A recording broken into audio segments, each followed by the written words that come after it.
Besar Ikatan Santri Darusat Sabelekung Bungka Sampang.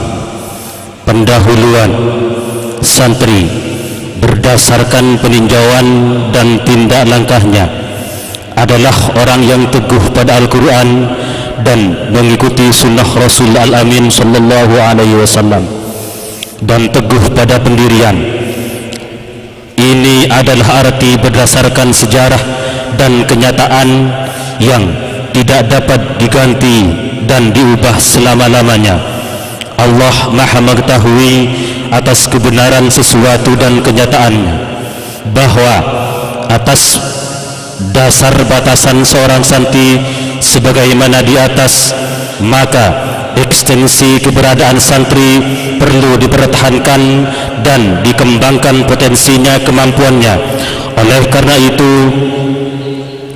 berkat rahmat Allah Subhanahu wa taala, Pondok Pesantren Darusat Sabelekung Bungka Tampilangan Sampang Madura telah berupaya mengembangkan ekstensinya dan potensinya, dan alhamdulillah berkat bimbingan dan doa Al-Maghfurlah Kiai Haji Bahri Hasan Basri dan Al-Maghfurlah Kiai Haji Rasidi Bahri dan Al-Maghfurlah Nyai Fauzi Abdul Aziz, pembina dan penerus Pondok Pesantren Darusat Sabelekung, diakui sebagai lembaga pendidikan Islam yang memiliki cukup arti bagi pembentukan, pembinaan dan pembangunan anak yang berakhlakul karimah bagi generasi muda yang akan datang.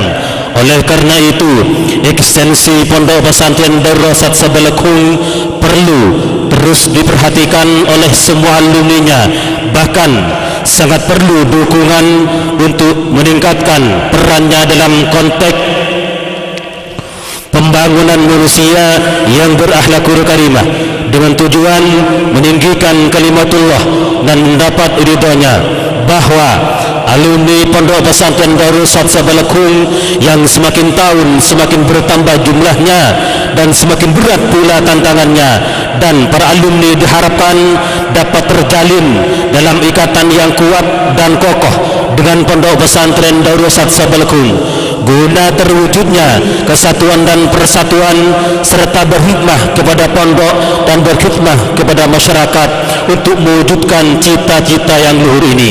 Maka dibentuklah Ikatan Santri Alumni Darusat Sabelekung sebagai landasan.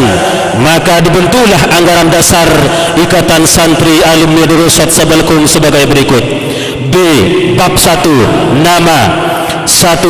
Organisasi ini bernama Ikatan Santri Alumni Darusat yang kemudian disingkat menjadi ISADAR. 2. Organisasi ini bertempat di Pondok Pesantren Darusat Sabelekung Bungka Tampilangan Sampang Madura.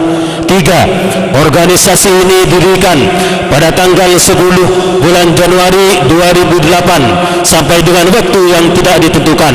Bab 2. Asas dan akidah. 1. Ikatan Santri Alumni Darusat Sabelekung berasaskan Islam, berakidah ala tariqati ahli sunnah wal jamaah, dan bermadhab dari salah satu dari imam yang 4, yakni Imam Syafi'i, Imam Hanafi, Imam Malik dan Imam Hambali.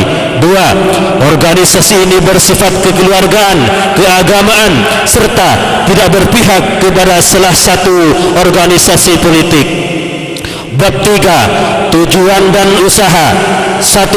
Organisasi ini bertujuan menciptakan hubungan silaturahim yang lebih erat dan nyata antara pengasuh Pondok Pesantren Darusat dengan para alumninya, serta antara sesama alumni dengan tidak membedakan status sosial dari masing-masing anggotanya.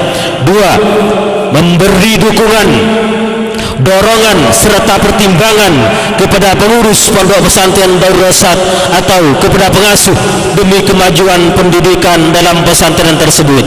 3. Mengadakan pertemuan dan kajian yang rutin sesuai dengan waktu yang telah disepakati oleh alumni serta tidak bertentangan dengan ajaran Islam yang berlaku di masyarakat. Empat, mengadakan haul masyayikh setiap ada pertemuan alumni kemanapun dan dimanapun yang dihadiri oleh pengasuh dan pengurus Isadar. Bab 4, organisasi dan anggota. 1. Organisasi Isadar terdiri dari A. Pengasuh Pondok Pesantren Darul Rasad, B. Majlis Penasehat sesuai kebutuhan, C. Ketua Isadar, D. Sekretaris, E. Bendahara, F. Korda. 2. Keanggotaan. Anggota Isadar adalah semua alumni Pondok Pesantren Darul Rasad dan simpatisannya. Anggaran dasar ini dapat dirubah melalui musyawarah yang dihadiri oleh pengasuh dan pengurus Isadar. Penutup. 1. Hal-hal yang belum disempurnakan di dalam anggaran dasar ini bisa dirujuk kembali melalui pengasuh dan pengurus Pondok Pesantren Darul Rasad. 2. Anggaran dasar ini berlaku sejak tanggal